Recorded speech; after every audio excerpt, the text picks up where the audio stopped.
Imagine materials. Materials designed to live inside your body maybe for decades, enduring immense stress, just from walking or running, and critically doing all that without causing any harm. We're talking about orthopedic implant biomaterials, the stuff that literally helps rebuild us, replacing joints, fixing bones, getting people moving again. Welcome to the deep dive. Today, we're exploring this really fascinating world of materials used to repair and replace your musculoskeletal system. We've pulled together quite a stack of sources for you, covering everything from the tried and true materials, right through to exciting new developments like bioabsorbable polymers. We'll also touch on how implants can actually integrate with your bone, and even the potential for AI to shake things up. Our mission really is to give you the essential insights to help you understand this complex and, frankly, rapidly evolving field. It sits right at that crossroads of engineering, biology, and clinical care. So the goal isn't just listing materials. It's about understanding why they're chosen, what the challenges are, and, where the future might be pointing. So let's kick off with the absolute basics. When you're putting something inside the human body, something to fix bone or joints, what are the non-negotiables? What must these materials do right from day one and for years and years after? That really is the foundational question, isn't it? I mean, the environment inside the body, well, it's incredibly demanding. You've got immense loads, the constant stresses of movement day in, day out. And it's a dynamic biological system. It's alive. So materials need the right physical properties. Naturally, they have to fit correctly, be strong enough to bear the load, rigid enough where that's needed, but also tough enough not to suddenly fracture. Bone itself is quite remarkable. It's got this amazing combination of stiffness and resistance, but also just enough flexibility. Trying to replicate that with synthetic materials is, well, it's really quite hard. So it's not just about being hard and strong. It's about interacting correctly with the loads and the biology around it. Precisely. Which brings us neatly onto the chemical requirements. The material must be stable. Full stop. It absolutely cannot degrade into anything harmful over its intended lifespan. And then, perhaps the most crucial point, is biocompatibility. It has to coexist peacefully with your living tissues, without causing constant inflammation, without triggering the immune system relentlessly, and certainly with no toxic effects over potentially decades. The earliest implants, they were really just aiming for those basic mechanical properties and trying to avoid immediate acute harm. But the real evolution, sort of second generation, if you will, was the understanding that the best materials don't just passively sit there. Ideally, they interact in a positive way. They might help the body heal or even integrate properly with the implant itself. That shift from being just a passive resident to an active participant, that Yeah. feels like a really critical insight. So let's dive into some specific materials then. Let's start with metals. They seem the obvious choice for pure strength, don't they? Metals have certainly been foundational, yes. Surgical stainless steel was dominant for a long time, and it's still very widely used, particularly for fixing fractures, plates, screws, rods. It's relatively inexpensive, widely available, easy to work with, and strong. But the sources do highlight a key concern. Standard types, like 316L, contain nickel. Nickel. Allergy issues. Exactly. Nickel is a known allergen and it's potentially toxic systemically. Now, even with a protective layer on the steel, there's always a small risk of nickel ions leaching out over time. While serious allergic reactions to deep implants are rare unless there's skin contact involved, this concern definitely drives research into low nickel or even nickel-free alternatives. Okay, so strong, common, but with that potential long-term question mark over nickel. What about cobalt chromium? That's used a lot in joint replacements, isn't it? Absolutely. Caracar alloys are very common for the bearing surfaces in hips and knees. And the reason is they are incredibly wear-resistant and very, very strong, which sounds perfect for a joint that's going to move millions upon millions of times, right? However, wear is still a major issue, particularly with some older designs. The sources really highlight the astonishing number of tiny wear particles. We're talking nanoparticles here that can be shed every single year, especially in things like metal-on-metal joints. Trillions of tiny metal particles floating around. What does the body actually do with those? And that's often where the trouble starts. The body essentially sees these particles as foreign invaders. Now, while some might have very slight antibacterial effects, the main reaction is toxicity and inflammation of the tissues right around the implant. Studies have shown elevated levels of cobalt and chromium in the bloodstreams of patients with these implants. But critically, these particles can activate the body's own bone breakdown cells. Osteoclasts. That's right, leading to bone loss around the implant, a process called osteolysis. This weakens the support structure and eventually can cause the implant to become loose over time. It's a very clear example that biocompatible doesn't always mean perfectly inert or without consequence. So incredibly high wear resistance, but the debris itself causes a significant biological problem. Okay, let's move on to titanium. It generally seems to have a better reputation for body acceptance. Titanium and its alloys, yes, they're widely considered very safe, and they're particularly excellent where integration with the bone is really key. They're lighter than stainless steel or coke are, extremely corrosion resistant, and have outstanding biocompatibility. The workhorse alloy is T6Al4V. What's really exciting, though, is how engineers modify the surface of titanium implants. Techniques like acid etching or applying coatings like apatite, which actually mimics bone mineral, they alter the surface at a microscopic, even nanoscopic level. Almost like preparing the surface to talk to the bone cells, Yeah. giving them something to grab onto. That's a perfect way to put it. You're creating a surface texture and chemistry that the bone-forming cells, osteoblasts, recognize. They see it as a welcoming environment. They want to attach to it, proliferate, and build new bone right onto it. This promotes bone ingrowth and ultimately leads to a much stronger bond. That's crucial for what we call osseointegration. But there are downsides.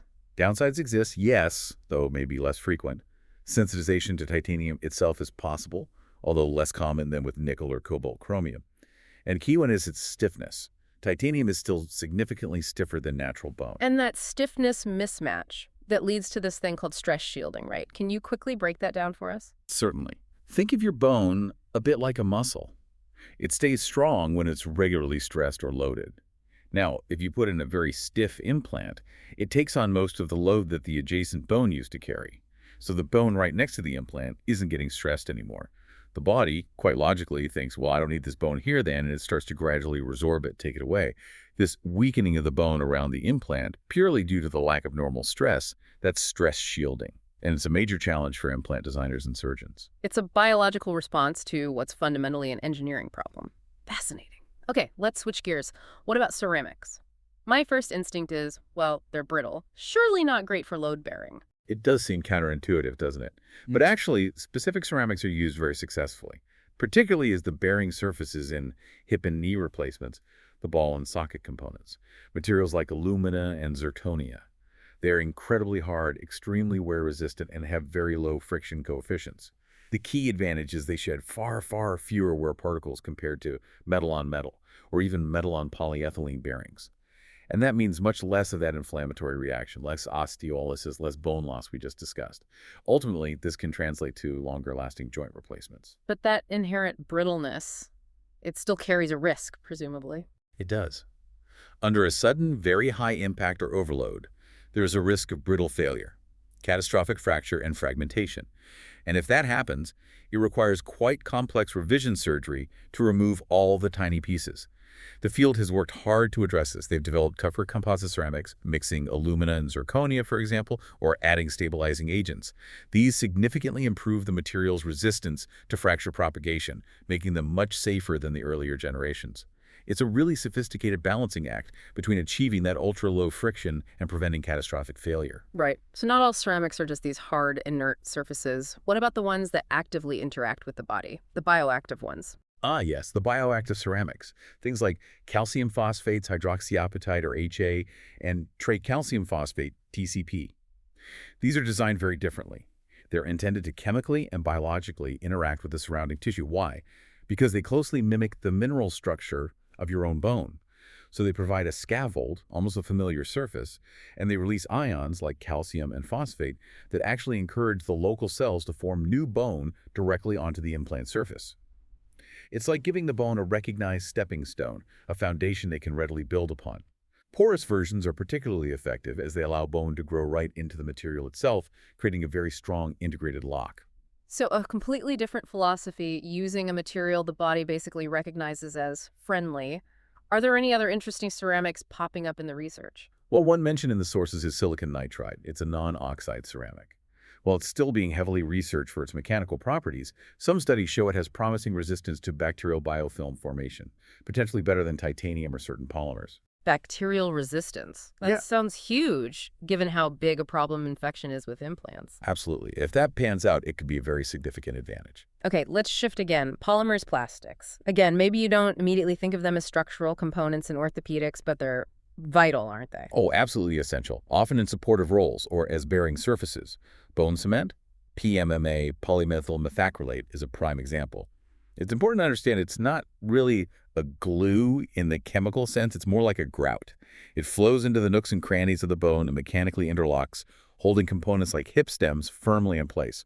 It's quite unique because it's mixed and actually polymerizes, hardens right there in the operating theater.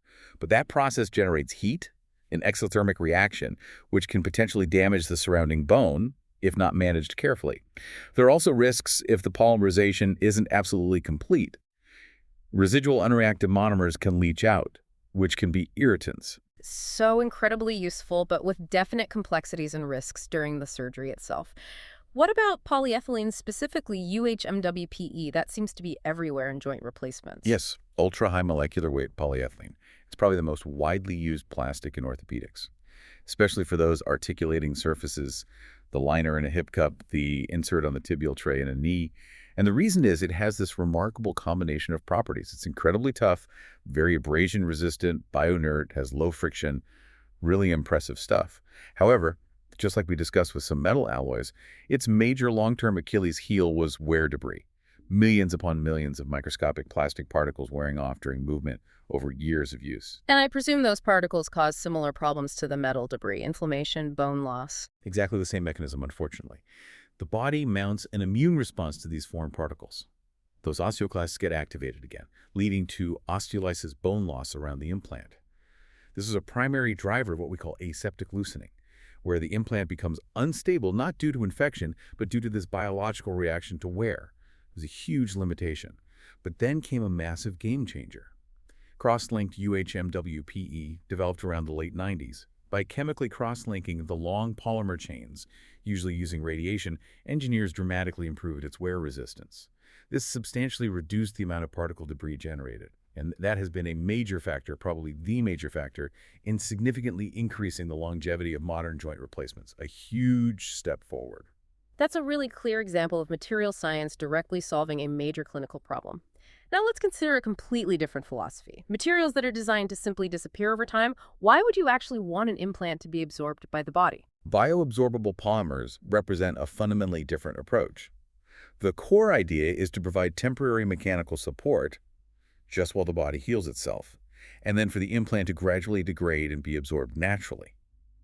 The goal is to avoid the potential long-term issues associated with having a permanent implant left inside you once its job is done. What sort of long-term issues? Well, things like the potential for permanent implants to migrate over time, or, crucially, interfering with growth plates in children. That's a major concern in pediatric orthopedics. Also, the rigidity of a permanent implant can sometimes stress adjacent tissues abnormally. Metal implants can obscure later MRI or CT scans, and there's always a small persistent risk of them becoming a site for late infection.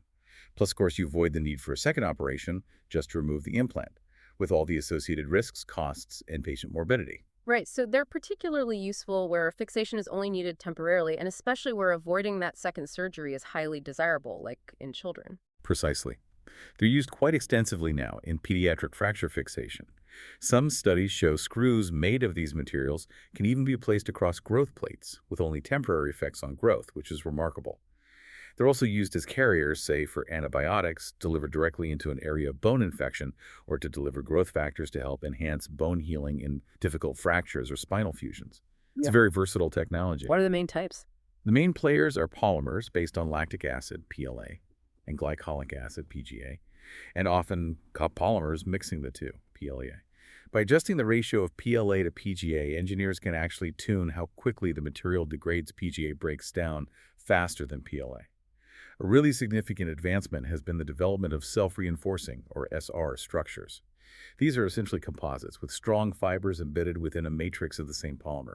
This makes them much stronger and stiffer than the base polymer alone, while still being fully bioabsorbable. So you get better mechanical properties but retain the absorption. And how exactly does the body break these down? Is it an active process? It's primarily a passive chemical process, actually. Simple hydrolysis. Water molecules present in your body tissues react with the ester bonds in the polymer chains, breaking them down to smaller and smaller segments. As the molecular weight drops, the material loses its mechanical strength. Eventually, the fragments are small enough for the body's cells, like macrophages, to clear them away. The final breakdown products are typically simple molecules like lactic acid or glycolic acid, which just enter the body's normal metabolic pathways and are easily excreted as carbon dioxide and water. So the body actively cleans up the remnants, but the initial breakdown is mostly chemical. That gives a really clear picture of how they work and then just vanish. It's evident the field has moved so far beyond just simple structural fixes, hasn't it, to materials that really interact dynamically with the body. Let's look now at pushing the boundaries even further. Osseointegration, particularly for amputees, that sounds like a remarkable concept, a direct connection between the bone and an artificial limb. It is genuinely groundbreaking. The fundamental goal here is to bypass all the problems associated with traditional prosthetic sockets, things like discomfort, skin breakdown, poor fit, sweating, difficulty controlling the limb. Instead, you directly attach the external prosthesis onto the skeleton itself. The potential advantages are huge. Much better biomechanical load transfer, potentially far superior proprioception, that sense of where your limb is in space, and overall much greater potential for rehabilitation and functional outcomes. How does the body actually achieve that direct bone-to-implant connection? It sounds almost too good to be true. It relies on harnessing and guiding the body's natural healing processes. When the implant, usually a specially coated metal rod, is placed into the bone, a blood clot forms around it, acting as a scaffold. Bone-forming cells, osteoprogenitors, migrate into that clot. They start laying down a new bone matrix directly onto the implant surface, especially if that surface is optimized for it, as we discussed with titanium. This initial woven bone then remodels over time into strong, organized, load-bearing lamellar bone. You end up with a direct structural and functional connection, allowing physiological load transfer right through that bone-implant interface. It's a really complex biological dance. Is this something that's widely available now or still experimental? Well, percutaneous systems, where part of the implant actually passes through the skin to connect to the external prosthesis, they are in clinical use internationally, places like Europe, Australia, and there are clinical trials ongoing in the U.S. It's particularly promising for certain groups, like younger, active individuals, perhaps military personnel with traumatic amputations, who often struggle significantly with conventional sockets. However, and this is a significant however, the sources are very clear. The complications are still quite common with the current systems. I imagine infection, right where the implant passes through the skin, must be a major worry. It is. Infection at that skin interface, the stoma site, is indeed very common, though often it can be managed with local care and antibiotics.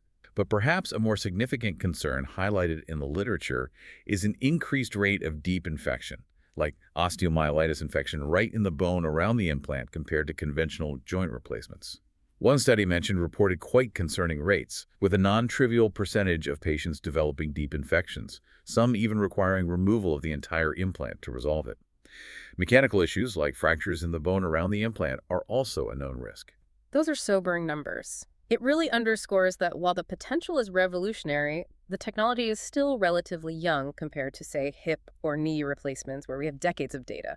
Exactly. It absolutely requires rigorous long-term evaluation and ongoing monitoring. Managing these patients requires a highly specialized, multidisciplinary team: surgeons, infectious disease specialists, rehabilitation experts, prosthetists, the lot. And the data collected through centralized registries is going to be absolutely vital for tracking long-term safety and efficacy as the different implant designs continue to evolve. It's groundbreaking, high potential, but definitely still a journey with significant challenges. Which brings us neatly to the broader challenges across the field. Generally speaking, why do orthopedic implants fail? Why do patients end up needing revision surgery? Looking at the data presented in the sources, the leading cause for revision, particularly in some large joint registries, is infection. It's quite staggering figures, over 40% in some data sets. Over 40%, just from infection. It really highlights how critical infection prevention strategies and perhaps material resistance are. Other major reasons include instability of the joint, persistent pain, and that aseptic loosening we discussed earlier, the loosening caused by wear debris, not infection. Then you also have issues like fracture of the implant itself or excessive scar tissue formation, arthrofibrosis, limiting movement. And these failure modes, they link directly back to the material properties and how they interact with the body, don't they? Absolutely, they're deeply intertwined. Material surface properties influence infection risk. Think about that potential bacterial resistance of silicon nitride. Aseptic loosening is often a direct consequence of wear debris from polyethylene or metal alloys, triggering inflammation and that bone resorption, osteolysis. Instability and pain can be related to the mechanical properties and the precision of the fit. An implant that's too stiff might lead to stress shielding. Components not perfectly aligned can cause abnormal forces and pain. And of course, implant fracture comes down to material strength, toughness, and resistance to fatigue failure over millions of cycles. Brittle materials or metals weakened by corrosion or stress points are more prone to breaking. But it's not just the material itself, is it? Manufacturing, surgical technique, they must play huge roles too. Oh, absolutely critical. Success depends on the entire chain. The manufacturing process itself impacts the material's microstructure and properties, casting versus forging, for example. And surgical technique is paramount. Implanting the device correctly, avoiding unnecessary damage, for instance, excessively bending a pre-contoured metal plate can disrupt its protective passivation layer, making it susceptible to corrosion and potentially leading to fatigue fracture down the line. It's a complex interplay between the material science, the engineering design, manufacturing quality control, and ultimately surgical skill. Success really hinges on getting every single step right. So, looking ahead then, what does the cutting edge look like now? Where is this whole field headed? Well, two major frontiers really stand out in the sources. First, the integration of artificial intelligence, AI, and it's poised to be far more transformative than just, say, faster computer-aided design. How exactly is AI expected to change things in orthopedics? Think about precision and personalization. AI can analyze vast amounts of patient-specific data images, like CT scans, maybe gait analysis, medical history, to help design highly customized implants. Implants tailored precisely to your unique anatomy, your bone density, even your predicted loading patterns. The promise is better fit, improved function, optimized load distribution, which could reduce stress shielding, and ultimately less pain and better mobility for patients. Beyond individual design, AI can accelerate the discovery of new materials altogether. By analyzing huge databases, it can identify promising new combinations or novel compounds, and even predict their behavior before they're ever synthesized. And it can run incredibly complex simulations, virtually testing designs under all sorts of stresses, rapidly optimizing them and reducing the need for extensive physical prototyping. So, highly personalized AI-designed implants potentially made from AI-discovered materials. That's quite incredible. What's the other major frontier you mentioned? That would be neuromuscular integration. This is particularly relevant for advanced prosthetics, especially for upper limb amputees, but the principles apply more broadly. The ultimate goal here is to give patients intuitive, volitional control over their artificial limbs, basically, moving the limb just by thinking or using natural muscle signals. And crucially, providing sensory feedback so they can actually feel touch, pressure, or the position of the artificial joint. How on earth is that being achieved? Are we talking direct connections to the brain? Not necessarily direct brain interfaces for most applications currently, but sophisticated connections with the peripheral nervous system. It's a combination of advanced surgical techniques and clever engineering. Implanted electrodes, sometimes integrated with osseointegrated implants, can interface directly with muscles or nerves in the residual limb. Algorithms then interpret the electrical signals from muscle contractions to control the prosthesis. And conversely, these systems can deliver tiny electrical pulses back to the nerves to create sensations of feeling of touch, or pressure, or joint movement.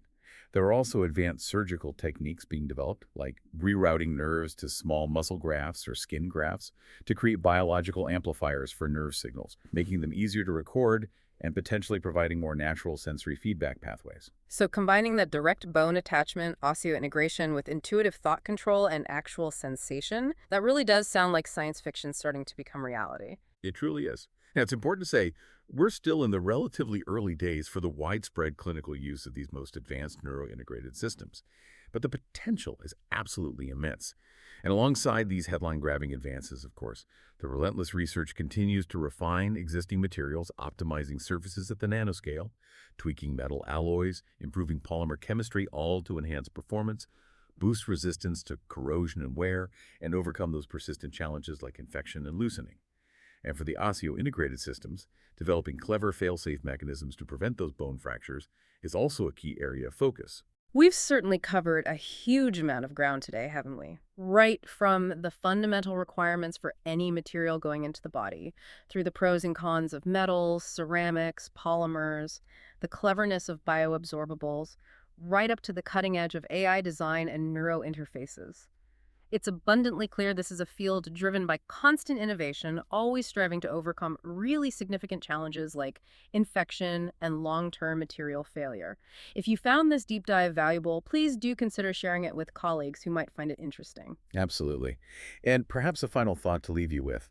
Thinking about these rapid advancements we've discussed, personalized AI-designed implants, maybe limbs that can be controlled by thought and even provide sensation. How might these technologies fundamentally change how we view and manage mobility challenges, traumatic injuries, perhaps even our very concept of human capability in the decades to come? A really powerful question to ponder. Thank you so much for joining us for this deep dive.